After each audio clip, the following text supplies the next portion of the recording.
Hi friends, आपका स्वागत है हंस लक्ष्मी यूट्यूब चैनल पे। आज मैं आपके सामने लाया हूँ second part of introduction to accounting. आइए जानते हैं फर्स्ट पार्ट में हमने क्या क्या चीज़ें लर्न की थी। फर्स्ट पार्ट में हमने क्या लर्न किया था? हमने फर्स्ट पार्ट में तीन चीज़ें लर्न की थी। First one, meaning of the accounting, and second one, accounting का कहाँ पे यूज़ होता है, एंड थर्ड वन, अकाउंटिंग में इंटरेस्टेड यूजर्स क्या होते हैं, जिसको हमने समझा था दो टाइप के यूजर्स होते हैं। एक इंटरनल यूजर होते हैं, एक एक्सटर्नल यूजर होते हैं। ये चीजें हम लोगों ने फर्स्ट पार्ट में समझी थे। अब जानते हैं कि सेकंड पार्ट में हम लोग क्या क्या चीजें समझेंगे। सेकंड पार्ट में हम लोग क्या समझेंगे? फर्स्ट चीज समझेंगे ऑब्जेक्टिव ऑफ अकाउंटिंग क्या होता है, एंड कुछ बेसिक टर्म्स समझेंगे। बेसिक टर्म्स में हम क्या क्या टर्म्स समझेंगे? एंटिटी क्या होती है, ट्रांजेक्शन्स क्या होते हैं, जिसको हमने फर्स्ट पार्ट में भी समझा हुआ है ट्रांजेक्शन। कैपिटल क्या होती है, ड्राइंग क्या होता है, गुड्स क्या होता है, परचेस एंड सेल, ये जनरल टर्म है जिसके बारे में हमको थोड़ा बहुत आइडिया, पर उसको थोड़ा डीप में समझेंगे कि अकाउंटिंग में उसका क्या मतलब रहता है। स्टॉक क्या होता है, स्टॉक को समझेंगे। डिस्काउंट को भी हम लोग बेसिकली जानते हैं, पर उसको अकाउंट्स और बिजनेस में किस तरीके से यूज किया जाता है उस टर्म को, उसको समझेंगे। रेवेन्यू क्या होता है, एंड एक्सपेंडिचर को हम लोग जानते हैं, एक्सपेंडिचर क्या होती है उसको भी हम थोड़ा समझेंगे कि अकाउंट्स में उसका क्या होता है। प्रॉफिट, गेन एंड लॉस, इनको समझेंगे हम लोग। एंड वाउचर्स, ये सबसे मेन है कि वाउचर्स क्या होते हैं अकाउंटिंग में, उनको समझना।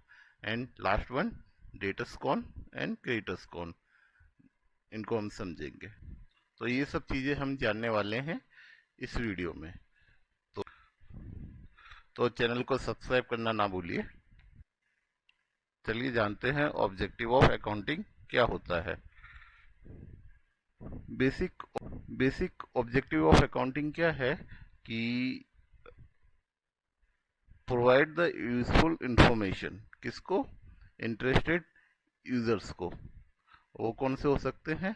इंटरनल भी हो सकते हैं एंड एक्सटर्नल भी हो सकते हैं, जिसको हमने फर्स्ट पार्ट में समझा है। ये लोग क्या होते हैं, इंटरनल और एक्सटर्नल क्या होते हैं। ऑब्जेक्टिव ऑफ अकाउंट्स को हम चार देखते हैं मेनली चार एरिया में डिवाइड करते हैं। अकाउंटिंग का ऑब्जेक्टिव क्या है? पहला ऑब्जेक्टिव अकाउंटिंग का क्या है कि बिजनेस ट्रांजेक्शन को क्या करना, रिकॉर्ड करना। तो रिकॉर्ड ट्रांजेक्शन को रिकॉर्ड करना सबसे फर्स्ट मोटिव है अकाउंटिंग का। सेकंड ऑब्जेक्टिव अपना है अकाउंटिंग का क्या है कि आपने ट्रांजेक्शन रिकॉर्ड की है, उस ट्रांजेक्शन से बिजनेस को क्या प्रॉफिट हुआ या लॉस हुआ, उस चीज को क्या करना, असरटेन करना, मतलब फाइंड आउट करना। क्या करना? फाइंड आउट करना क्या हुआ, आपको प्रॉफिट कितना हुआ, उस चीज को आपको फाइंड आउट करना। Ascertaining the profit and loss, मतलब बिजनेस करना, फाइंड आउट करना। ये क्या हुआ, अपना सेकंड ऑब्जेक्टिव हुआ अकाउंटिंग का।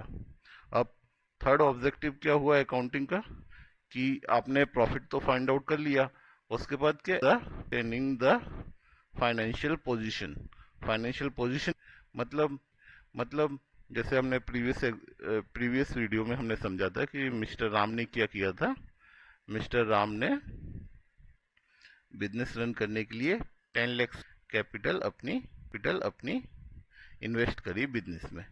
पर क्या हुआ, बिजनेस में कई ट्रांजेक्शन किए, सेल किए, परचेज किए, सेल किया, परचेज किया, और कुछ अपने उसके बाद क्या हुआ उनको, ये जो 10 लाख रुपए थे, इसमें कुछ प्रॉफिट एंड लॉस हुआ होगा। मान लेते हैं हम लोग 2 लाख का प्रॉफिट हुआ, तो ये 10 लाख की आज क्या वैल्यू हो गई, ये होगी टोटल 12 लाख रुपए वैल्यू हो गई। तो इसी तरीके से क्या ऑर्गेनाइजेशन में पूरी बैलेंस शीट बनती है, जिससे उसकी पोजीशन मालूम पड़ती है कि बिजनेस आज किस पोजीशन पे खड़ा है। आज 10 लाख पे था, कल 12 लाख पे है। इसी तरीके से आगे कई साल बिजनेस चलेगा तो ये 12 लाख रुपए बढ़ेंगे भी, लॉस होगा तो ये कम भी होंगे। तो इस तरीके से क्या होता है, बिजनेस की क्या मालूम पड़ती है, पोजीशन मालूम पड़ती है। तो क्या मेन थर्ड ऑब्जेक्टिव अकाउंटिंग का बिजनेस की पोजीशन को क्या करना, फाइंड आउट करना, बिजनेस फाइंड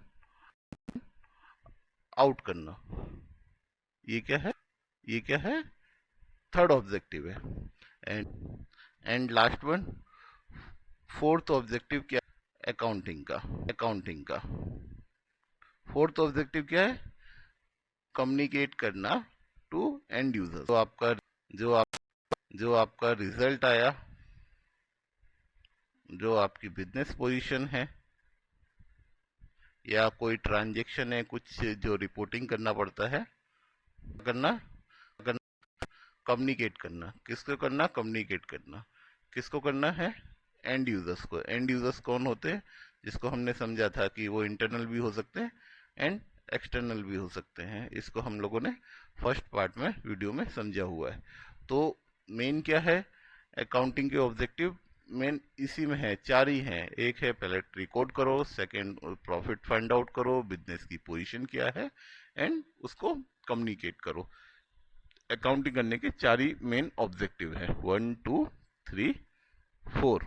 चलिए अब आज के सेकंड टॉपिक पे चलते हैं, terms, basic terms in accounting. क्या बेसिक टर्म जो अपनी अकाउंटिंग में यूज होती है, इनको हमको डीप में समझना बहुत जरूरी है, क्योंकि आगे हम जाके ये अकाउंटिंग को हम लोग जो सीख रहे हैं वो किस लिए सीख रहे हैं, कि अकाउंटिंग से हम लोग थोड़ा अकाउंटिंग प्रैक्टिकल समझेंगे, प्रैक्टिकल नॉलेज, उसके बाद थोड़ा फाइनेंस के बाद में हम उसके बाद हम सेकंड, फिर उसके बाद हम डेटाबेस के बारे में समझेंगे कि डेटाबेस क्या होता है। फिर हम कुछ आईटी टूल्स समझेंगे, जैसे एसक्यूएल को समझेंगे, पावर क्वेरी को समझेंगे, और माइक्रोसॉफ्ट का बीआई को, पावर बीआई को भी समझेंगे। माइक्रोसॉफ्ट की पावर बीआई एक है, उस एप्लीकेशन को भी समझेंगे। उसके ऊपर से हम लोग क्या करेंगे, डेटा उसके ऊपर से हम लोग समझेंगे कि डेटा को डेटा को ट्रांसफॉर्म कैसे किया जाता है। फिर उसके बाद उसकी मॉडल पर से हम लोग, उसके ऊपर से हम लोग बीआई टूल्स बनाएंगे। बीआई टूल्स मतलब जिससे ऑटोमेटेड ऑटो डिसीजंस डिसीजंस ले पाएंगे।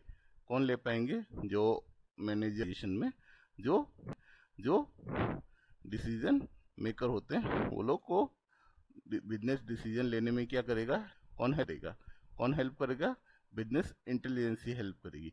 तो इसलिए ये बेसिक टर्म्स को समझना बहुत जरूरी है।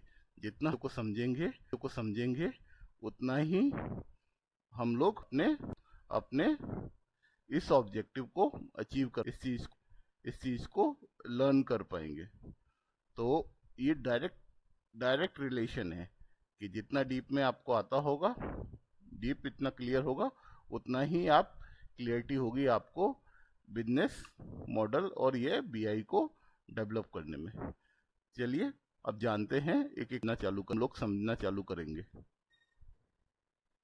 तो पहली टर्म क्या, पहली टर्म मतलब एंटिटी, बहुत ही इम्पोर्टेंट टर्म है। इसको अगर डीप में समझ गए तो इसको आप बिजनेस को आराम से समझ जाओगे।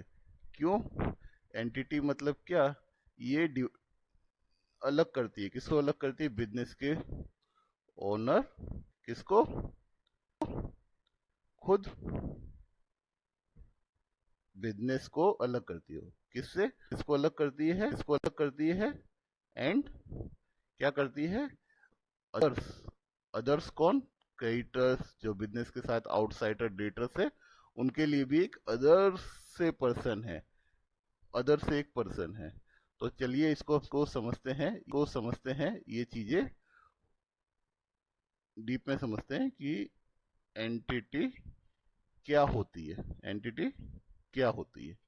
चलिए, एंटिटी मीन्स मतलब something that exist separately from something else and has its own entity। मतलब इसको एग्जाम्पल के थ्रू समझते हैं हम थोड़ा, समझिए। ये जैसे मिस्टर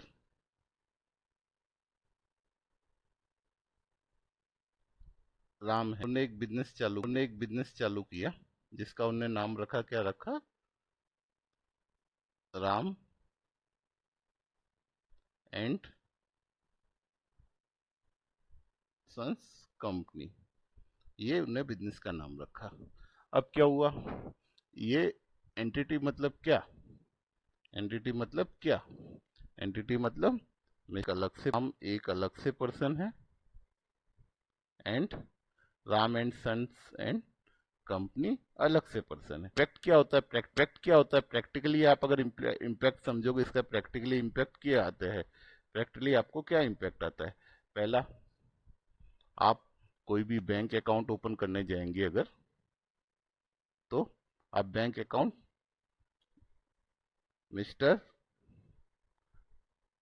राम के नाम पे भी ओपन कर सकते हैं। क्यों, वो एक एंटिटी है। अब उसका बिजनेस कौन है, बिजनेस क्या है, राम एंड सन कंपनी, तो उसके नाम पे भी आप ओपन कर सकते हैं अकाउंट,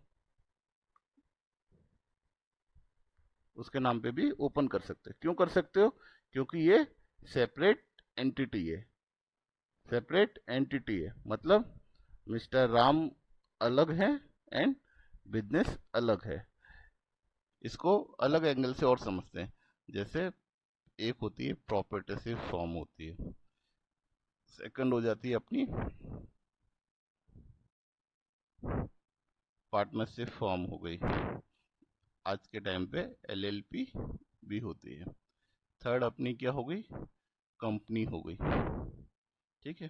अब प्रॉपर्टीज फॉर्म में कौन होता है, उसके ओनर कौन होते हैं, प्रोपेटर होता है। ठीक है। एंड इसमें कौन होते हैं, पार्टनर्स होते हैं।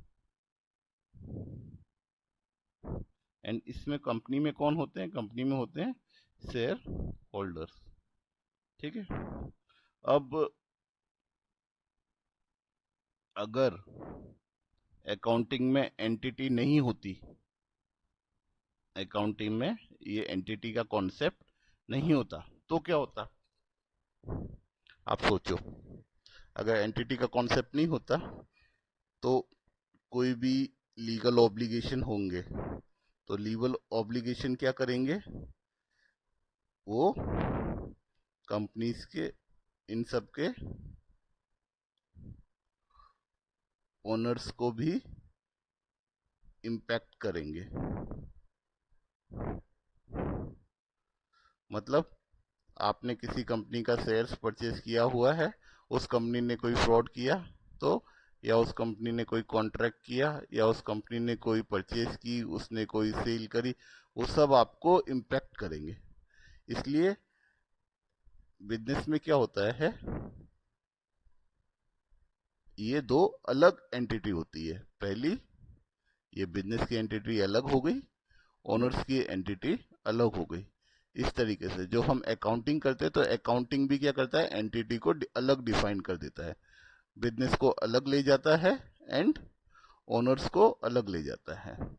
तो अब क्या होगा कि जो ओनर्स हैं, ओनर्स ट्रांजेक्शन करेंगे बिजनेस में, और बिजनेस उसके सामने उनको कुछ रिटर्न देगा, उसको रिकॉर्ड करना पड़ेगा। इसी तरीके से पार्टनर्स क्या करेंगे, बिजनेस में पैसा डालेंगे, फिर उसको, पैसे को अपने घर खर्च के लिए ले जाएंगे, तो उसको भी रिकॉर्ड करना पड़ेगा, उसको भी रिकॉर्ड करना पड़ेगा। इसी तरीके से शेयर होल्डर क्या होते हैं कि बिजनेस कंपनी में पैसे इन्वेस्ट करते हैं, वो भी उम्मीद करते हैं कंपनी उनको क्या दे, डिविडेंड दे।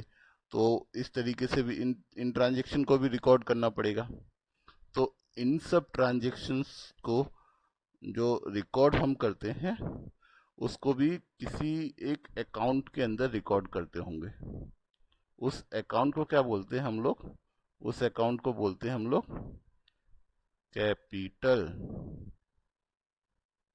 तो चलिए अब सेकंड टर्म हम समझते हैं कि कैपिटल क्या होती है, डीप में कैपिटल क्या होती है उसको हम लोग समझते हैं। कैपिटल क्या होती है, कैपिटल मतलब an amount of money that you, मतलब owner, owner use to start business, business start करने के लिए जो उन्होंने पैसा डाला उसको क्या बोलते हैं, कैपिटल। क्या बोलते हैं, कैपिटल। एंड उसको क्या, बैंक में किस में डाला, बिजनेस के बैंक अकाउंट में डाला, किस में डाला, बैंक अकाउंट में डाला। एंड उसको क्या बोलते हैं हम लोग, कैपिटल बोलते हैं। क्या बोलते हैं, कैपिटल। ठीक है। अब कैपिटल को थोड़ा डीप में समझते हैं कि कैपिटल किस किस टाइप की होती है। जैसे हम लोगों ने समझा, कैपिटल को भी कई कई तरीके से जाना जाता है। प्रैक्टिकल में अगर अगर हम डीप में थोड़ा समझना चाहेंगे तो उसको ऐसे समझेंगे। जैसे अभी हमने समझा प्रॉपर्टी से बिजनेस होता है। ठीक है, फर्स्ट अपना होता है प्रॉपर्टी से बिजनेस होता है। सेकंड अपना होता है, क्या होता है, पार्टनरशिप होता है। पार्टनरशिप, और उसको एलएलपी भी, लिमिटेड लायबिलिटी पार्टनरशिप का कॉन्सेप्ट आ गया अभी न्यूली। थर्ड अपने अपने समझते हैं, कंपनी। ठीक है। अब प्रॉपर्टीशिप फॉर्म में क्या होता है कि जो कैपिटल होती है, जो ओनर्स के अकाउंट को मेंटेन करते हैं कैपिटल अकाउंट में, उसको हम लोग उस अकाउंट को बोलते हैं कैपिटल अकाउंट। ठीक है। सेकंड, पार्टनरशिप में बोलते हैं उसको, हम बोलते हैं पार्टनर्स कैपिटल अकाउंट। ठीक है। अब कंपनी में क्या बोलते हैं, इसी चीज को कंपनी में बोलते हैं शेयर कैपिटल अकाउंट। ठीक है। तो कैपिटल मतलब क्या होता है, जो पैसा इन्वेस्ट किया, जो पैसा बिजनेस में आया, किस लिए आया, बिजनेस को,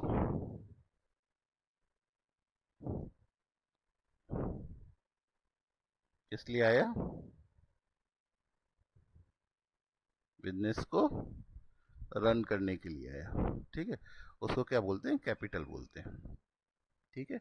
एंड प्रॉपर्टी से बिजनेस में उस अकाउंट जिसमें, जिस अकाउंट में इसको रिकॉर्ड करते हैं उसको बोलते हैं कैपिटल अकाउंट। पार्टनरशिप में जिस अकाउंट में रिकॉर्ड करते हैं उसको बोलते हैं partnership capital account, partners capital capital account. And companies में जो रिकॉर्ड करते हैं उसको बोलते हैं हम लोग शेयर कैपिटल अकाउंट। ठीक है। चलिए अब जानते हैं नेक्स्ट टर्म के बारे में, थोड़ा समझते हैं नेक्स्ट टर्म क्या है। नेक्स्ट टर्म हम सीखेंगे कि ट्रांजेक्शन्स क्या होते हैं। क्या ट्रांजेक्शन्स क्या होते हैं, इसको हमने डीपली, ज़्यादा डीप में हम लोगों ने इसको फर्स्ट पार्ट में समझ चुके हैं कि अकाउंटिंग के अंदर ट्रांजैक्शन क्या होते हैं, तो इसको यहाँ पे ज़्यादा डिस्कस नहीं करेंगे। ठीक है। नेक्स्ट टर्म क्या है, ड्राइंग। ड्राइंग किसको बोलते हैं, ये थोड़ा समझना जरूरी है। ड्राइंग किसको बोलते हैं, ये क्या होती है, ड्राइंग्स मतलब a money withdrawal from business by owner. Owner ने अगर कोई पैसा अपने बिजनेस से क्या कर लिया, विड्रॉल कर लिया, किस लिए, पर्सनल यूज के लिए, या उसके पर्सनल, जो उसने इन्वेस्ट, या रिटर्न के रूप में, जो उसने इन्वेस्ट किया था उसके ऊपर रिटर्न के रूप में कर लिया, तो उसको हम लोग क्या बोलते हैं, उसको हम लोग बोलते हैं, क्या बोलते हैं, ड्राइंग्स। ओके। और ये ड्राइंग्स को रिकॉर्ड कहाँ पे होती है, ये भी कैपिटल अकाउंट्स में इसको हम लोग रिकॉर्ड करते हैं। किसके अंदर, कैपिटल अकाउंट्स के अंदर ही इन ड्राइंग्स के ट्रांजेक्शन्स जो होते हैं, ड्राइंग्स नेचर के जो ट्रांजेक्शन होते हैं उनको हम रिकॉर्ड करते हैं। ठीक है। चलिए अब नेक्स्ट टर्म की ओर चलते हैं। नेक्स्ट टर्म क्या है अपने सामने, गुड्स। गुड्स, अब ये गुड्स क्या, गुड्स मतलब things that are for sale. मतलब जिस चीज में आप डील करते हो, जिस चीज की आप सेल करते हो। सेल किसकी करते हो, जैसे एक कंपनी है जो लैपटॉप बनाती है, क्या बनाती है, लैपटॉप बनाती है, तो वो लैपटॉप में डील करती है, तो उनके लिए गुड्स क्या हो गए, लैपटॉप हो गए। एक कंपनी है जो पेन, पेन के अंदर पेन का सेल करती है, तो पेन क्या हो गए उनके लिए, गुड्स हो गए। अब यही पेन का यूज तो इस कंपनी में भी होता है, ये कंपनी भी परचेज करती है उस पेन को अपने ऑफिस स्टेशनरी के लिए, तो वो उसको गुड्स में काउंट नहीं करेंगे, गुड्स में किस चीज को काउंट करेंगे, जिसके लिए जिसमें वो लोग डील करते हैं, जिसको वो सेल करते हैं, उस चीज को हम लोग क्या करेंगे, गुड्स में काउंट करेंगे। इसी तरीके से पेन मैन्युफैक्चरिंग कंपनी है, वो अपने स्टाफ के लिए क्या, अपने एम्प्लॉय के लिए क्या, एम्प्लॉय के लिए लैपटॉप भी परचेस करती होगी। तो लैपटॉप क्या है, जो लैपटॉप परचेस किया वो लैपटॉप क्या है, वो लैपटॉप गुड्स नहीं है। गुड्स क्यों नहीं है पेन कंपनी के लिए, क्योंकि पेन कंपनी का काम लैपटॉप सेल करने का नहीं है। उसका काम क्या है, पेन को मैन्युफैक्चर करना, पेन को सेल करना। तो उनके लिए गुड्स की डेफिनेशन में क्या आएगा, कौन सा आइटम आएगा, पेन उनके लिए गुड्स की डेफिनेशन होगी, ना कि लैपटॉप। ओके। इसी तरीके से जो कंपनी लैपटॉप का मैन्युफैक्चरिंग करती है, उसके लिए पेन उनके लिए कोई भी गुड्स नहीं होगा। तो ये डिपेंड करता है कि गुड्स किस चीज को कहेंगे। गुड्स उस चीज को करेंगे जिस चीज को कोई भी बिजनेस या कंपनी उस जिस चीज में डील करती है, जिस चीज को क्या करती है, सेल करती है। नेक्स्ट टर्म क्या है, सेल्स। अब सेल्स मतलब क्या, in the action of selling और being sold and occurrence when something, something मतलब क्या, गुड्स इज सोल्ड। मतलब कोई भी एक इवेंट, कोई भी एक एक्शन आप सोल्ड कर रहे हो। अब सोल्ड में आप सोचोगे कि क्या क्या सोल्ड कर सकते हैं। सोल्ड में गुड्स सोल्ड कर सकते हैं। अब गुड जैसे हमने गुड्स को समझा, गुड्स क्या होते हैं, उसको सोल्व कर सकते हैं। और क्या सोल्व करते हैं, कंपनी के पास कोई पुरानी मशीनरी पड़ी है जिसका यूज नहीं है, इसको भी सेल कर सकती है कंपनी। तो वो भी एक क्या हो जाएगा, सेल का ट्रांजेक्शन हो जाएगा। कंपनी के पास कुछ कंपनी के पास कुछ अपने फर्नीचर पड़ा है, या ओल्ड कोई व्हीकल है, कोई कार है जो अभी यूज नहीं हो रही, उसको भी सेल कर सकते हैं। तो मतलब सेल्स के ट्रांजेक्शन कई टाइप के हो सकते हैं। गुड्स को भी सेल कर सकते हैं एंड मशीनरी को भी। और ये मतलब क्या, कोई भी आइटम, समथिंग, समथिंग में क्या कवर हो रहा है, अदर देन गुड्स। समथिंग मतलब other than goods. And goods मतलब क्या, जो अभी हम लोगों ने समझा कि गुड्स क्या होते हैं, उनको हम लोग सेल करते हैं। तो अकाउंटिंग में इसका मन, जिस चीज को हम लोग सेल करते हैं उसको हम लोग सेल को समझने के लिए कि वो गुड्स भी हो सकते हैं एंड अदर देन गुड्स भी हो सकता है। मतलब क्या, other than goods. Next term क्या, परचेस। परचेस मतलब क्या, and the action of buying something and oblique goods. Something मतलब क्या, फिर ऐसी चीजें आ गई। आप लोग बिजनेस कर रहे हो, तो बिजनेस में क्या, जिस चीज में डील करते हो आप उस चीज को परचेस कर सकते हो। तो आपने गुड्स परचेस किया। आप क्या करते हो कि आप ट्रेडिंग का काम नहीं, आपका मैन्युफैक्चरिंग का काम किया, तो आप क्या करोगे, रॉ मटेरियल परचेज करोगे, फिर उसको क्या प्रोसेस करोगे। प्रोसेस करने के बाद क्या, आपका फिनिश गुड्स आप रेडी करोगे। फिर फिनिश गुड्स को क्या करोगे, आप सेल करोगे। फिनिश गुड्स को क्या करोगे, सेल करोगे। तो आपने परचेज किया, क्या, रॉ मटेरियल परचेज किया। इसी तरीके से आपको रॉ मटेरियल को मैन्युफैक्चरिंग करने के लिए आपको क्या, मशीनरी मशीनरी परचेज करनी पड़ी। इसी तरीके क्या, आपको ऑफिस में एम्प्लॉय के लिए, आपने एम्प्लॉय के लिए क्या किया, आपने लैपटॉप परचेज किया। इसी तरीके से क्या, ऐसे कई ट्रांजेक्शन हो सके। आपने कोई सर्विस परचेज की, सर्विस में जैसे आपने इंटरनेट की सर्विस, इंटरनेट की सर्विस आपने परचेज की। तो मतलब परचेज के ट्रांजेक्शन भी कई टाइप्स के हो सकते हैं। तो मेनली परचेज क्या, ज़्यादातर ट्रांजेक्शन किसके होते हैं, जिसमें आप डील करते हो उस चीज़ को आप परचेज करते हो, या जो मैन्युफैक्चरिंग करते हो उसके लिए आपके लिए रॉ मटेरियल परचेज करते हैं। एंड अदर ट्रांजेक्शन भी परचेस में कवर होते हैं, जैसे कि हमने समझा 1 2 3 4, ऐसे कई तरीके के ट्रांजेक्शन होते हैं जो बिजनेस में परचेस में कंसीडर होते हैं। ठीक है, अब परचेस को हम समझ चुके हैं। अब आगे बढ़ते हैं नेक्स्ट टॉपिक के लिए। नेक्स्ट टॉपिक क्या, स्टॉक। स्टॉक, स्टॉक किसको बोलेंगे, स्टॉक मतलब अब यहाँ भी आया समथिंग और गुड्स या raw material that has been kept ready to be used और सोल्ड, मतलब आपका गुड्स आपके पास रेडी पड़ा है किस चीज के लिए, सेल करने के लिए, या आपके पास आपका रॉ मटेरियल आपके पास पड़ा हुआ है, किस लिए पड़ा हुआ है, आपको प्लांट में इशू करने के लिए, किसके अंदर, प्लांट के अंदर इशू करने के लिए, किस चीज के लिए इशू करने के लिए, मैन्युफैक्चरिंग करने के लिए। मैन्युफैक्चरिंग करके क्या करोगे आप, फिनिश गुड्स को मैन्युफैक्चरिंग करोगे और फिनिश गुड्स को क्या करोगे, सेल करोगे, क्या करोगे, सेल करोगे। तो जो चीज आपके पास रेडी पड़ी है एट ए किसी पॉइंट ऑफ टाइम, उस चीज के कितने आइटम पड़े हैं आपके पास, मान लिए 10 kg आपके पास कोई रॉ मटेरियल पड़ा हुआ है, या आपके पास नंबर्स में आपके पास कुछ आइटम पड़े हुए हैं गुड्स के अंदर, जैसे आपके पास आपका लैपटॉप में डील करते हो, आपके पास नंबर्स में 100 लैपटॉप्स रेडी पड़े हुए हैं। तो ये क्या हो गया, ये आपका स्टॉक हो गया, क्या हो गया, स्टॉक हो गया। आपके पास फिनिश गुड्स का स्टॉक कितना पड़ा है, फिनिश गुड्स का स्टॉक पड़ा है कितने का, 100 लैपटॉप का स्टॉक पड़ा है।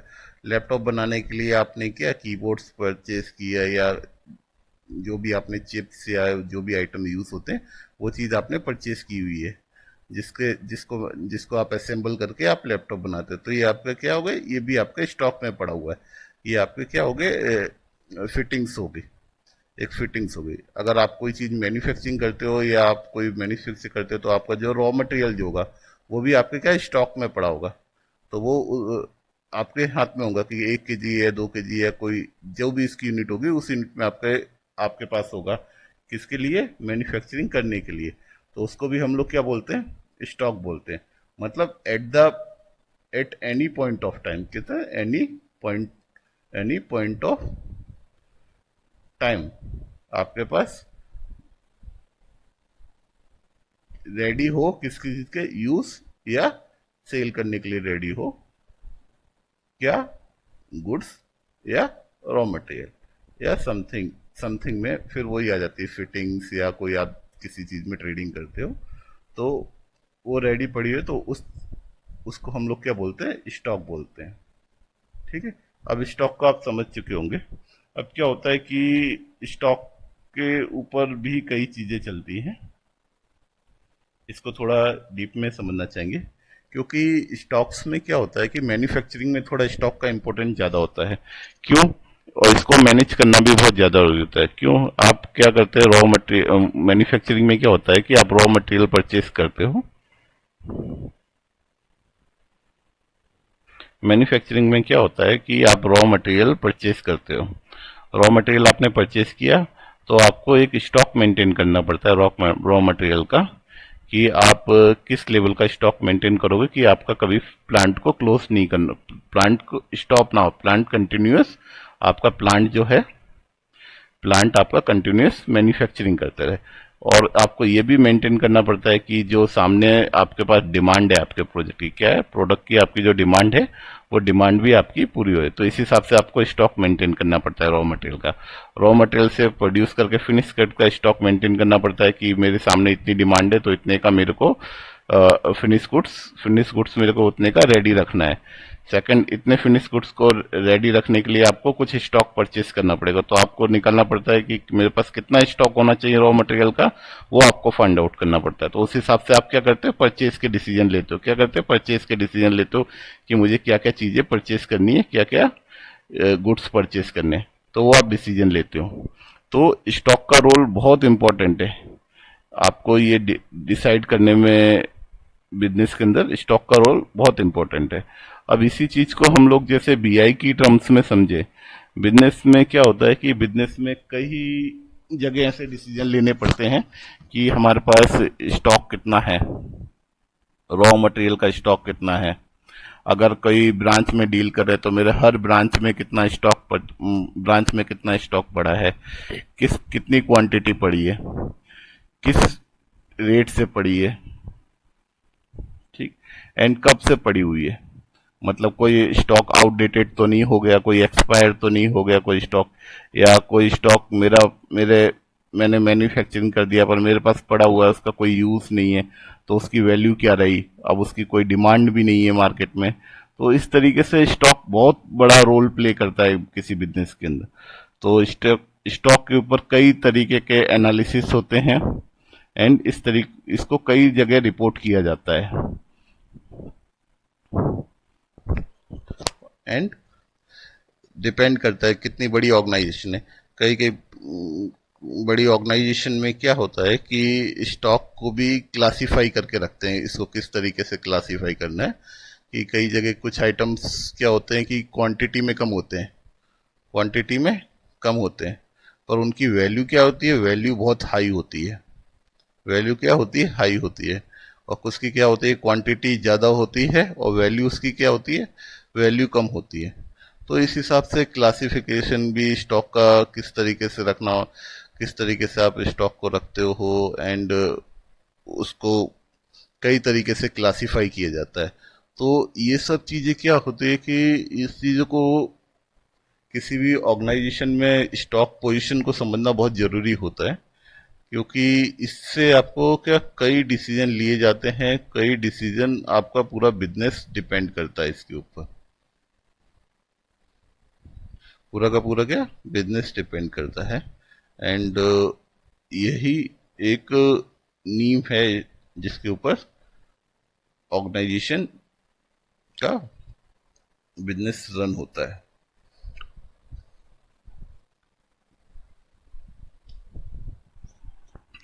चलिए नेक्स्ट टर्म को समझते हैं। नेक्स्ट टर्म क्या है, डिस्काउंट। डिस्काउंट ये तो बहुत इंपॉर्टेंट चीज है जिसको हम लोग डेली सुनते होंगे कि अमेजोन में इतना डिस्काउंट मिल रहा है। अब ये क्या होता है कि डिस्काउंट्स के ऊपर ही पूरा बिजनेस डिपेंड होता है। उससे आप अपनी परचेज भी आपके ऊपर डिपेंड करती है और आपकी उसके ऊपर सेल्स भी डिपेंड करती है। आपने डिस्काउंट को इंक्रीज कर दिया तो मतलब आपकी क्या सेल भी बढ़ जाती है एकदम। और आपको अगर डिस्काउंट ज़्यादा मिल रहा है तो आपका क्या होता है, आपकी परचेस भी बढ़ जाती है। तो ऑलवेज डिस्काउंट के साथ आपका बिजनेस का पूरा डायरेक्ट रिलेशन होता है। तो मतलब आपको डिस्काउंट मिलता भी है एंड डिस्काउंट आप पास आउट भी करते हो। डिस्काउंट किससे मिलता है, आपको आपके सप्लायर से मिलता है। सप्लायर आपको डिस्काउंट देता है कि आप अगर मेरे को ये चीज़ें परचेज करोगे तो आपको इतना परसेंट डिस्काउंट है। अब डिस्काउंट क्या दो टाइप के हो सकते हैं। कैसे, एक होता है डिस्काउंट डिस्काउंट, एक होता है trade discount. Trade discount, cash discount क्या कि आप पेमेंट अभी करो एंड इतना परसेंट डिस्काउंट ले जाओ। ट्रेड डिस्काउंट मतलब कि आप टोटल इतने का परचेस कर लो, ये परचेस करो, इतना करो, आपने टोटल करके आपने आज 10 क्वांटिटी परचेस करी, परसों 20 करी, फिर 30 करी, ऐसे करके आप 500 क्वांटिटी परचेस कर लो। तो आपको ये मैं आपको जो 50 रुपए का दे रहा था, ये आपने अगर 500 का टारगेट अचीव कर लिया, 500 क्वांटिटी मेरे से परचेस कर ली, तो मैं आपको ये 50 की जगह मैं आपको ये 45 में सेल करूंगा। तो आपको मैंने क्या 5 रुपए का डिस्काउंट दूंगा। कब दूंगा, जब आपने ये टारगेट को अचीव कर लिया है। तो ये क्या तरीके से एक ट्रेड डिस्काउंट हो गया। और ये कैश डिस्काउंट मतलब क्या कि 50 रुपए का रेट चल रहा है, पर इसी चीज को आप मेरे को अभी कैश दे दो, उधारी मत खरीदो, तुरंत खरीदो, तो मैं आपको 5 रुपए डिस्काउंट करके इसको 45 में आपको मैं सेल कर दे रहा हूँ। तो ये क्या हो गया, कैश डिस्काउंट हो गया। और डिस्काउंट, तो इस तरीके से क्या हुआ, ये परचेस में इस तरीके के डिस्काउंट होते हैं, इसी तरीके सेल्स में भी डिस्काउंट होते हैं। सेल्स में इसी तरीके से सेल्स में भी डिस्काउंट रहता है। हम लोग क्या करते हैं, जो चीज़ मैन्युफैक्चरिंग करे उसकी अपने को अगर सेल इंक्रीज करनी है या, तो हम लोग क्या करेंगे, डिस्काउंट देंगे, तो उसके हिसाब से सेल्स होगी। एंड डिस्काउंट का बहुत बड़ा इम्पैक्ट होता है आपकी सेल्स को मैनेज करने के लिए। किस तरीके से, जैसे कई कंपनीज क्या होती है कि मैंने इस ईयर में सेल किया 100 CR का, अब मेरे को नेक्स्ट ईयर में मेरे को सेल को इंक्रीज करना है। तो क्या करते हैं, कंपनी कह देती है कि 10% डिस्काउंट मिलेगा अगर आप इतने इतने का सेल होगी या इतने की परचेज करोगे हमसे। तो उसी हिसाब से क्या कंपनीज की जो सेल्स है वो सेल्स एकदम इंक्रीज हो जाती है। इस तरीके से हमने परचेस में डिस्काउंट को समझा, cash discount and trade discount. इसी तरीके से सेल्स में भी ये चीज़ें अप्लाई होती हैं वॉइस वर्ड जा करके। ठीक है। चलिए अब हम नेक्स्ट टॉपिक की ओर चलते हैं। नेक्स्ट टॉपिक हम लोग का क्या है? रेवेन्यू। रेवेन्यू रेवेन्यू मतलब क्या? रेवेन्यू मतलब जो इनकम का सोर्स हो। इनकम का सोर्स मतलब रेगुलर इनकम का सोर्स, जहाँ से आपके पैसे आते हो। अब इनकम के सोर्स में हम लोग चलो ध्यान देते हैं अपने इनकम के सोर्स में क्या है। अपने जिस चीज में ट्रेड करते हैं उसका चलो एक सेल से अपना इनकम का सोर्स। सेकंड चीज क्या है? अदर इनकम भी होती है। अदर इनकम क्या होती है? बिजनेस ने अपना चीज रेंट पे दे दी है तो रेंटल इनकम आती है, कोई प्रॉपर्टी कोई रेंट पे दी हुई है। थर्ड चीज क्या होता है कि आप बैंक में फंड रखते हो तो बैंक आपको इंटरेस्ट देती है। इंटरेस्ट भी आपका क्या रेगुलर इनकम आती है, हर हर क्वार्टरली क्वार्टरली आपके अकाउंट में क्रेडिट होती है। तो ये क्या होगी? रेवेन्यू हो गए। रेवेन्यू मतलब क्या? जो रेगुलरली रिसीव्ड होते हैं, इसको बिजनेस को रिसीव होते हैं as the form of income. As the form of income के रूप में रिसीव होते हैं, वो अपने क्या हो गए? रेवेन्यू हो गए। ठीक है। इसी तरीके से क्या होता है, जैसे रेवेन्यू है वैसे ही एक्सपेंडिचर होते हैं। एक्सपेंडिचर मतलब क्या? जो आप बिजनेस रन करने के लिए रेगुलर बेस पे आप पे करते हो, मतलब money that is spend for particular purpose. Particular purpose क्या मतलब? बिजनेस रन करने के लिए आप जो स्पेंड करते हो। तो कई तरीके होते हैं। आपने एम्प्लॉय को सैलरी पे करी, वर्कर्स को वेजेस पे किया, इलेक्ट्रिसिटी, आपका टेलीफोन का एक्सपेंस, फोन टेलीफोन के एक्सपेंसेस हो गए। इस तरीके से कई तरीके के एक्सपेंसेस होते हैं। तो जो खर्चे होते हैं उनको हम लोग क्या बोलते हैं? एक्सपेंसेस बोलते हैं अकाउंटिंग में। एक तरीके से ये क्या हो जाता है? आउटफ्लो ऑफ फंड हो जाता है। क्या होता है? आउटफ्लो हो जाता है। बिजनेस में से आउट होते हैं जो फंड को, उसको अपने। चलिए अब नेक्स्ट टर्म की ओर बढ़ते हैं। नेक्स्ट टर्म क्या है? प्रॉफिट। प्रॉफिट क्या? प्रॉफिट क्या हुआ? प्रॉफिट एक सिंपल चीज है। आपका जो टोटल इनफ्लो हुआ बिजनेस के अंदर, मतलब जो आपके रेवेन्यू हुए एंड जो आउटफ्लो हुआ बिजनेस से। आउटफ्लो क्या हुआ? एक्सपेंसेस। ठीक है। अगर आपके मतलब क्या, व्हेन रेवेन्यू ग्रेटर, किससे हो ग्रेटर? रेवेन्यू की जो आपकी एक्टिविटी है बिजनेस की, वो ग्रेटर हो एक्सपेंस की एक्टिविटी के, तो आपको क्या होगा? प्रॉफिट होगा। क्या होगा? प्रॉफिट होगा। इसी तरीके से इसी तरीके से आपको क्या, ये प्रॉफिट हुआ। इसी इसका उल्टा क्या मतलब? लॉस। लॉस मतलब उल्टा क्या? कि आप जहाँ पे आपकी बिजनेस के अंदर जो एक्सपेंस है, एक्सपेंस की एक्टिविटी ज़्यादा है, एक्सपेंस आपके ज़्यादा हैं, रेवेन्यू कम है, मतलब तो क्या हुआ? कम बिजनेस को लॉस हुआ। क्या हुआ? लॉस हुआ। अब इसको थोड़ा एक समझते हैं। चलिए इसको थोड़ा अलग तरीके से समझते हैं। मतलब क्या, बिजनेस में आपने टोटल जो रिसिप्ट करी, आपने रेवेन्यू आपको 100 रुपए का हुआ है। आपने जो खर्चे किए वो आपने 90 के किए, तो आपको क्या हुआ? आपका रेवेन्यू ज़्यादा है और ये क्या है? कम है। तो आपको क्या हुआ? 10 रुपीज़ का क्या हुआ आपको? ये हुआ आपको प्रॉफिट। इसको क्या बोलेंगे? प्रॉफिट। इसका उल्टा, आपने बिजनेस में जो रेवेन्यू है वो तो 100 रुपए की हुई, और जो आपने एक्सपेंसेस किए, जो आपको रेवेन्यू हुई, ये कितने हुए? 100 रुपए के। इसके वाइसेस वर्सा आपने जो एक्सपेंसेस इसके सामने कर दिए, वो 120 रुपए के कर दिए आपने एक्सपेंस। तो आपको क्या हुआ? नेट क्या हुआ? लॉस हुआ। क्या हुआ? लॉस हुआ। तो लॉस, इसको क्या बोलते हैं अपने? नुकसान हुआ। तो नुकसान को क्या बोलते हैं? लॉस बोलते हैं। तो मतलब क्या, कि जब अपने रेवेन्यू ज़्यादा हो, किसके कंपेयर में? एक्सपेंस के कंपेयर में, तो उसको हम लोग क्या बोलते हैं? प्रॉफिट। और जब अपने एक्सपेंसेस ज़्यादा हो बिजनेस में और रेवेन्यू कम हो, तो उसको हम लोग क्या बोलते हैं? लॉस। चलिए अब हम नेक्स्ट टर्म की ओर बढ़ते हैं। इसको है अपनी नेक्स्ट टर्म है अपनी नेक्स्ट टर्म है अपनी गेन। अब गेन हुआ, ये थोड़ा कंफ्यूज करता है। अरे प्रॉफिट मतलब be to profit, gain equal to profit. Yes, gain equal to profit है, बट प्रॉफिट क्या होता है कि जो रेगुलर एक्टिविटी होती है, रेवेन्यू क्या होता है? रेगुलर नेचर का होता है, एंड एक्सपेंडिचर भी क्या होते हैं, रेगुलर नेचर के होते हैं। उससे आप प्रॉफिट को फाइंड आउट करते हो, मतलब जो रेगुलर नेचर का होता है। पर गेन क्या होता है, इनरेगुलर एक्टिविटीज और नॉन रिकरिंग ट्रांजेक्शन होते हैं। इन अदर वर्ड्स, गेन क्या होता है, कोई रिजल्ट होता है, कोई एक ट्रांजेक्शन आपने किया है बिजनेस में, उसका एक रिजल्ट होता है। मतलब आपने क्या किया, एक आपने बिजनेस के अंदर एक आपका पुरानी आपके पास कार पड़ी थी, आपने कार परचेस की थी, 10 लाख में परचेस की थी। उसको आपने यूज किया तो उस पर आपका डेप्रिसिएशन, आपने मतलब 8 लाख का उसको आपने खर्चे में डेप्रिसिएशन में बुक कर दिया। अब आपके पास उस कार की वैल्यू बुक्स में कितने की रही, 2 लैक्स की उसकी वैल्यू रही, 2 लैक्स की क्या रही, वैल्यू रही। पर क्या सेल की, उस कार को सेल किया, उस कार को आपने कितने में सेल कर दिया, 3 लैक्स में सेल कर दिया। तो क्या हुआ, आपको गेन हुआ, कितने का गेन हुआ, 1 लेख का। इसको क्या बोलेंगे हम लोग, इसको बोलेंगे गेन। इस चीज को क्या बोलेंगे हम लोग, बोलेंगे गेन।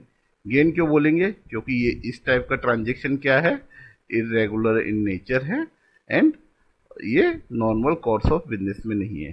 ठीक है, तो इस चीज के ट्रांजेक्शन को हम लोग क्या बोलते हैं, गेन। अदर देन द क्या है, ये ऑपरेशनल ट्रांजेक्शन, मतलब इस चीज में हम लोग डील नहीं करते, उस चीज के ट्रांजेक्शन हुआ है तो उस चीज को हम लोग क्या बोलते हैं, गेन बोलते हैं।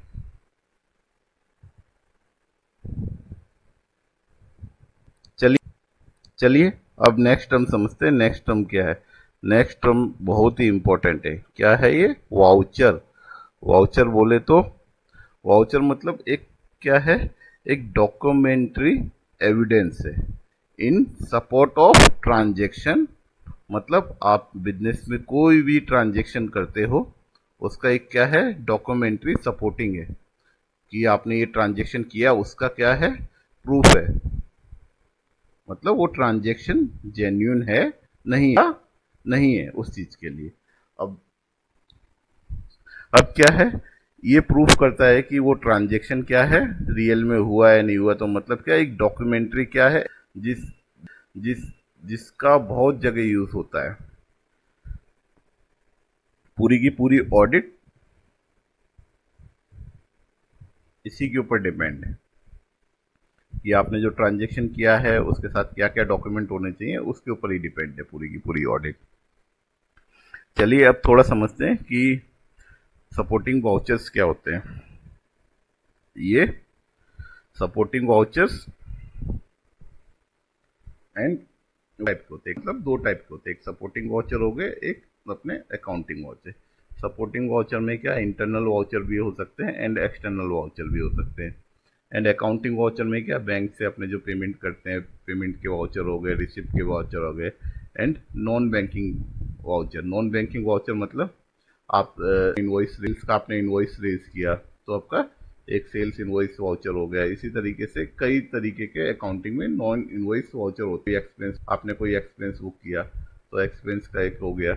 इसी तरीके से क्या है कि वाउचर क्या होते हैं कि आपका फाइनेंशियल जो कोई भी आपने ट्रांजेक्शन किया है, उस ट्रांजेक्शन की होते प्लस सारी डिटेल रखते हैं। जैसे आपने किसी को आपने पेमेंट किया है, तो किस पार्टी को आपने पे किया है, किस डेट को पे किया है, पहले आपने कस्टमर को किसको किसको क्रेडिटर, मतलब किस सप्लायर को आपने पे किया है, किस डेट को पे किया है, कितनी अमाउंट आपने पे करी है, किस पर्पस के लिए पे करी है, किस बिल के सामने पे करी है। तो और जब पे किया तो उस समय उसका कौन सी बैंक से पे किया है आपने, आपके पास कई बैंक हो। तो क्या ये वाउचर क्या है, ये सारा डिटेल रखता है उसमें, रिकॉर्ड उसमें रिटर्न होती है। इसी तरीके से इसीलिए वाउचर इंपॉर्टेंट होते हैं। वाउचर क्यों इंपॉर्टेंट होते हैं कि वाउचर क्या करते हैं कि एक डॉक्यूमेंट्री एविडेंस है कि वो ट्रांजेक्शन हुआ। उस ट्रांजेक्शन की क्या करते हैं, सारी डिटेल रखते हैं, A to Z detail, A to Z detail उस ट्रांजेक्शन की उसी के वाउचर्स में मिलती है अपने को, कि कितनी अमाउंट है, क्या रेट है, क्या टैक्स है, किस रेट से हुआ, कितनी क्वांटिटी आई, वो सब चीज़ें क्या होती है, ये सब इसमें होती है। तो ये बहुत ही इंपॉर्टेंट चीज़ है ऑर्गेनाइजेशन के अंदर कि वाउचर्स को मेंटेन करना। इसको सिंपल टर्म में अगर आपको समझना है तो जैसे आप किसी चीज आपने एक लैपटॉप परचेस किया, ठीक है, तो आप देखते होंगे कि लैपटॉप में आपने किससे परचेस किया, उसका नाम रहता है, उसका कहाँ, उसका रजिस्टर्ड एड्रेस रहता है, किस डेट को परचेस किया, इनवॉइस की वैल्यू रहती है, आपकी लैपटॉप की क्या क्या कॉन्फ़िगरेशन है, कितने अमाउंट में उसने आपको दिया, उसको उसका टोटल रेट कितना हुआ, उसमें आपको उसने डिस्काउंट कितना दिया, उसके बाद उसको टैक्स उसने कितना लगाया, फिर उसके बाद आपको किस रेट पे दिया, फिर आपने जिस रेट पे दिया उस रेट को आपने कैसे पे किया, तो वो सब चीज़ों को रिकॉर्ड करता है। तो ये क्या एक वाउचर हो गया जो इतने सब चीज़ों को रिकॉर्ड करता है। पर ट्रांजेक्शन क्या हुआ, ट्रांजेक्शन तो एक ही ट्रांजेक्शन हुआ, सामने वाले बिजनेस ने आपको सेल किया, पर सारा का सारा डेटा क्या है, रिकॉर्ड है। तो ये वाउचर का एक एविडेंस प्रूफ रहता है। इस तरीके से कभी कोई दुकान बिजनेसमैन को पूछे आपने ये लैपटॉप सेल किया, वो कहेगा यस सेल किया, मेरे पास ये गया सेल वाउचर। इसी तरीके से आपसे कोई पूछे कि आपने ये लैपटॉप परचेस किया, आप बोलोगे यस परचेस किया, ये क्या मेरा इनवॉइस, इसके अंदर सारी सारी डिटेल है। तो वाउचर क्या हो गया, एक ये डॉक्यूमेंटरी एविडेंस हुआ, किसके लिए, ट्रांजेक्शन्स के लिए। ठीक है, चलिए अब नेक्स्ट टॉपिक पे चलते हैं। अरे नेक्स्ट टॉपिक क्या, नेक्स्ट टॉपिक भी बहुत इंपॉर्टेंट है, डेटर्स।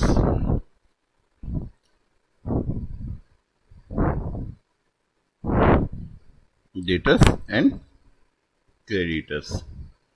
आप सिंबल से तो समझ गए, ये प्लस और ये माइनस, मतलब डेटर्स मतलब जिनको हम लोग क्या करते हैं, सेल करते हैं। क्रेडिटर्स मतलब जिससे हम लोग क्या करते हैं,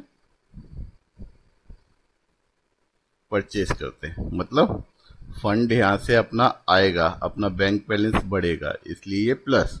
ये क्या, फंड इनको अपने को देना पड़ेगा, अपने को पैसा इनको, मनी इनको पे करनी पड़ेगी, तो अपना बैंक बैलेंस क्या होगा, माइनस होगा। तो ये क्या हो गए, क्रेडिटर्स, और ये क्या हो गए, डेटर्स। अब इसको थोड़ा समझते हैं। डेटर्स क्या हो गए, देखो अभी डेफिनेशन है। Debtors are the person or other entity, मतलब ऑर्गेनाइजेशन से अलग entity, who owes to an enterprise an amount for buying of goods and service.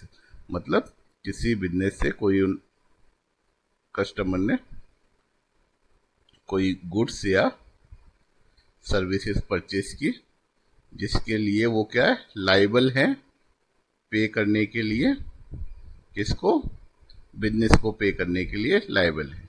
तो वो कौन हो गए, डेटर्स। कौन हो गए, डेटर्स। ठीक है, इसके ऑपोजिट क्रेडिटर्स कौन, क्रेडिटर्स भी कौन, a person, other entity, who have to pay by an enterprise an amount for providing goods and services। मतलब जिस goods and services, goods and services purchase करिए, किसने, बिजनेस ने, जिसका पेमेंट बिजनेस करेगा आउटसाइडर को। ठीक है, आउटसाइडर कौन, सप्लायर्स को। ठीक है, तो जो सप्लायर्स होगा उसको हम लोग क्या बोलते हैं, क्रेडिटर्स। सप्लायर्स को क्या बोलते हैं, क्रेडिटर्स। जिससे परचेस करते हैं उसको बोलते हैं क्या, क्रेडिटर्स। और जिसको हम लोग क्या सेल करते हैं उसको क्या बोलते हैं हम, डेटर्स। मतलब जिससे पैसा आएगा ऑर्गेनाइजेशन के, वो कौन हो गया, डेटर्स। और जिसको पैसा जाएगा वो कौन हो गया, क्रेडिटर्स। ठीक है, अब इसको थोड़ा एक अलग तरीके से समझते हैं कि क्रेडिटर्स और डेटर्स क्यों इंपॉर्टेंट होते हैं। अब क्या होता है बिजनेस में कि सिंपल थोड़ा इसको ऐसे समझते हैं कि आपने रॉ मटेरियल आपने परचेस किया, ठीक है, किससे परचेस किया, आपने क्रेडिटर से परचेस किया। फिर आपने क्या किया, उसको प्लांट में भेजा आपने, फिर उससे आपने क्या किया, फिनिश गुड्स रेडी किए। फिर वो फिनिश गुड्स आपने किसको बेचे, आपने किसने को बेचे, अपने डेटर्स को बेचे। किसको बेचे, मतलब कस्टमर को बेचे। और किससे खरीदे थे आपने, सप्लायर से खरीदे थे। तो अब इसमें क्या होता है कि बिजनेस में एक क्रेडिट चलती है। क्रेडिट चलती है मतलब आपने रॉ मटेरियल परचेज किया, ठीक है, उसको आपने प्लांट में लगाया, फिर उसको मैन्युफैक्चरिंग हुआ, फिर उसको कस्टमर के अपने शॉप में लगा, कस्टमर को बेचा। तो इस सब ड्यूरेशन में क्या हो जाता है कि इस सब ड्यूरेशन में आपका कुछ टाइम स्पेंड होता है, मतलब कुछ आपके डेज जाते हैं। तो वो डेज क्या होते हैं, किसी किसी किसी बिजनेस में ये सब पूरी प्रोसेस के अंदर किसी किसी किसी में एक दिन में हो जाता है, किसी किसी में 30 दिन में होता है, किसी किसी में, नेचर ऑफ बिजनेस के ऊपर डिपेंड करता है कि कितने दिन के अंदर उनका ये प्रोसेस खत्म होता है। तो इस हिसाब से क्या होता है कि बिजनेसमैन कभी भी अपना बिजनेस में पैसे लेके आया, उसने तो इस तरीके से क्या होगा कि एक बार बिजनेस में पैसा डाला, एक बार सेल किया, फिर उसको क्या 90 दिन तक वेट करना पड़ेगा, जब डेटर से पैसा आएगा उसके बाद ही वो अपना दूसरा दूसरा लॉट रेडी करेगा और फिर सेल करेगा। तो क्या हुआ कि इसी तरीके से क्या क्रेडिटर्स चालू हुआ। क्रेडिटर्स लोग क्या बोलते हैं कि आप मेरे से माल ले लो, उधारी पे ले लो, कितने दिन की उधारी पे ले लो। ये बिजनेस का नेचर ऐसा है कि इस बिजनेस के अंदर क्या 60 दिन के अंदर पैसा वापस आ जाता है, डेटर्स अपने को पे कर देता है। तो आप मेरे से 60 दिन की उधारी पे ले लो, 60 दिन की उधारी में देता हूँ, उसके बाद मुझे पे करना। तो हम लोग क्या करते हैं कि हमने रॉ मटेरियल परचेज किया, उसको मैन्युफैक्चरिंग किया, उसको फिनिश गुड्स में कन्वर्ट किया, इसमें डेटर्स में दे दिया, फिर डेटर्स से हम लोग 60 दिन के अंदर पैसा हम लोग ले लेते, फिर वही पैसा हम लोग क्रेडिटर्स को दे देते। तो इस तरीके से क्या क्रेड इस तरीके से क्या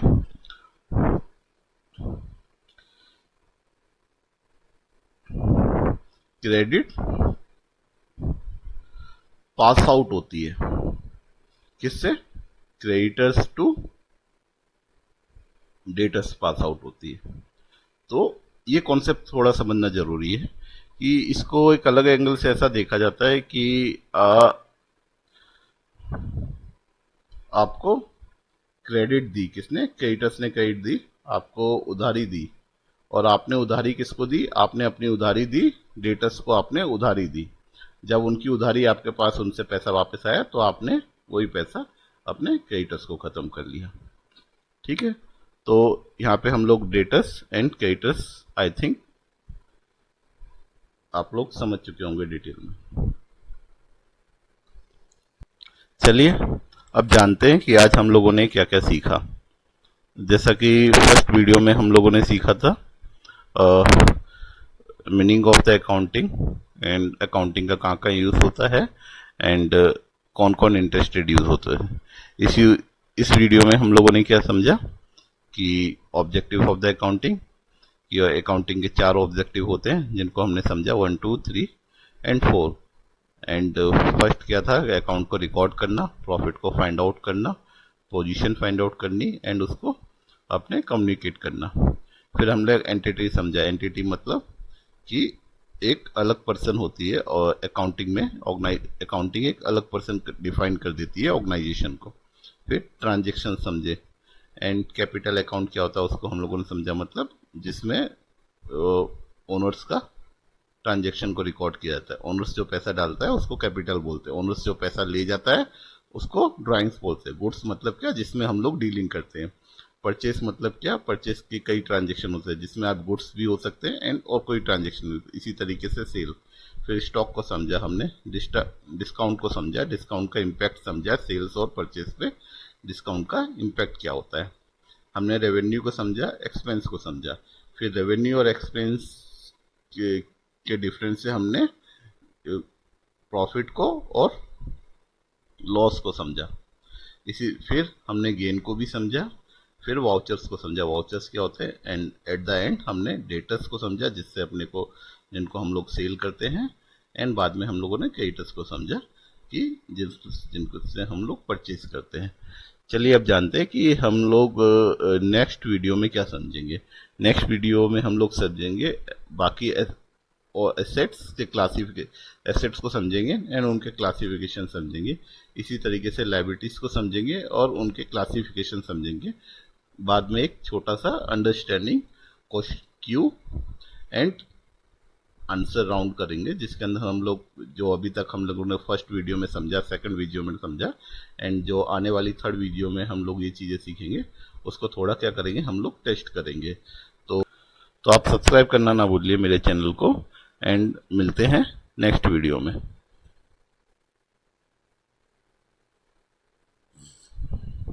थैंक यू।